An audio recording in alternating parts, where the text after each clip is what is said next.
आप अगर पहुंच रहे हो भगवान शंकर के चरणारविंद तक, यदि आप जा रहे हो, रिटर्न बाहर की आवाज अंदर आ रही है, अंदर की आवाज खुल नहीं पा रही है।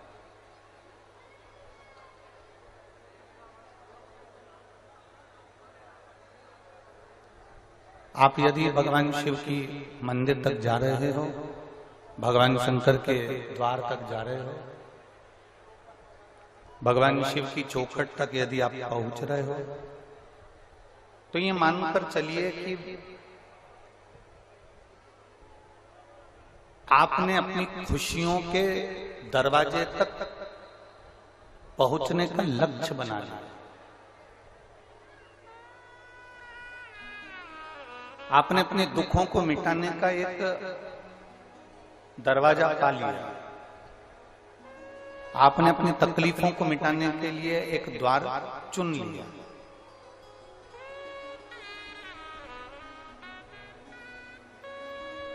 शिव महापुराण की कथा कहती है, जो शिव का हो गया, जो एक बार भगवान देवाधिदेव महादेव के मंदिर तक पहुंचकर भगवान शंकर को एक लोटा जल समर्पित करना जो प्रारंभ कर देता है, जो शिव के शिवालय तक पहुंचना जान गया, जो शंकर के मंदिर तक पहुंचना जान गया, जो शंकर की चौखट तक पहुंचना जान गया, तो ये निश्चित मानकर चलना कि तेरी दुख की घड़ी में महादेव भी तेरे दरवाजे तक पहुंचना जान गया। ये निश्चित।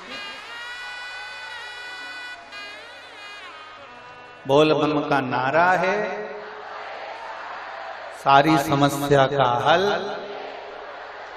आप उस तक पहुंचे हो, वो आप तक पहुंचे।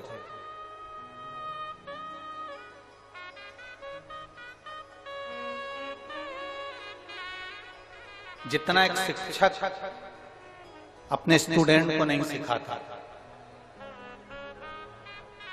जितना एक गुरु अपने चेले को नहीं सिखाता, जितना एक माता पिता अपने बच्चे को नहीं सिखाता,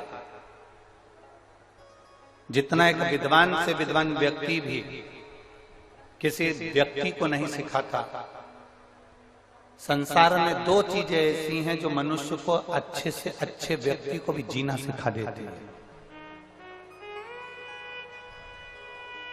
एक है हमारी गरीबी और दूसरे नंबर पर है हमारे करीबी।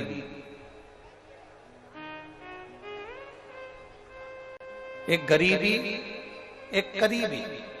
करीबी का मतलब होता है जो हमारे करीब में रहने वाले हैं, हमारे परिचित हैं, हमारे साथ उठने बैठने वाले हैं, हमारे साथ रहने वाले हैं, हमारे संग चलने वाले हैं, हमारे साथ आगे बढ़ने वाले हैं, हमारे कदम से कदम मिलाकर चलने वाले हैं, ऐसे करीबी।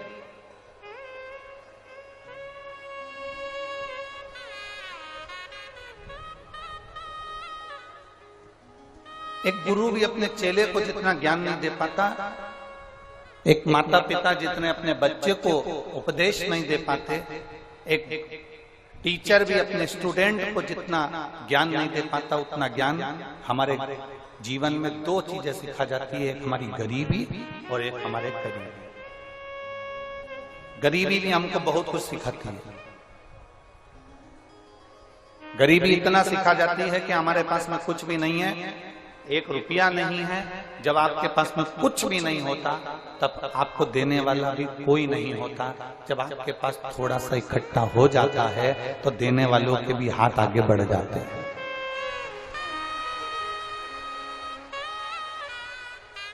एक गरीबी और एक करीबी।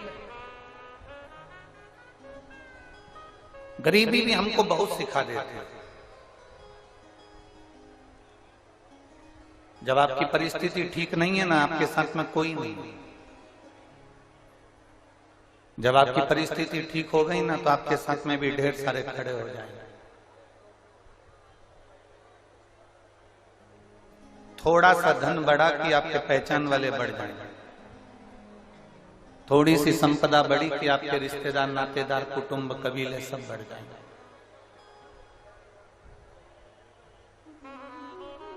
एक गरीबी व्यक्ति को बहुत अच्छी जिंदगी जीना सिखाता है, बहुत अच्छी जिंदगी। पर हमको लगता है कि हमारी गरीबी ने हमको तोड़ दिया। ना ना ना, किसी की जिंदगी में जो गरीबी आती है वो व्यक्ति को तोड़ने के लिए नहीं आती है। हमने पहले कथा में वर्णन किया था, शायद कुशीनगर के भक्तों ने भी सुना होगा कि रेस का जो घोड़ा होता है, हमने कथा में कहा था, रेस का जो घोड़ा होता है, वो रेस का घोड़ा उसको नहीं मालूम कि मैं रेस में खड़ा हूं, उसको नहीं मालूम कि मुझे रेस लड़ना, उसको नहीं मालूम कि मुझे रेस जीतना। रेस का घोड़ा ग्राउंड के अंदर जाता है, खड़ा हो जाता है, उसका मालिक उस पे बैठ जाता है। मालिक जितना जितना उसको मारता है, मालिक जितना जितना उसको पिन चुभोता है, घोड़े को दर्द होता है, घोड़े को कष्ट होता है और घोड़ा दौड़ता है। घोड़े को कष्ट होगा, घोड़ा दौड़ेगा, घोड़े को तकलीफ होगी, घोड़ा दौड़ेगा। मालिक घोड़े के ऊपर बैठा हुआ और घोड़े को कष्ट दे रहा है, घोड़े को तकलीफ दे रहा है, घोड़े को दर्द दे रहा है, तो घोड़ा दौड़ रहा है। घोड़े को नहीं मालूम कि मुझे रेस में खड़ा करा गया है, घोड़े को नहीं मालूम कि मुझे रेस जीतना है। घोड़ा तो इसलिए दौड़ता है क्योंकि उसको कष्ट होता है, उसको तकलीफ होती है, उसको दर्द होता है, तो वो दौड़ता है। इतना दौड़ता है, इतना दौड़ता है कि दौड़ते दौड़ते वो आगे निकल जाता है और रेस में जीत जाता है।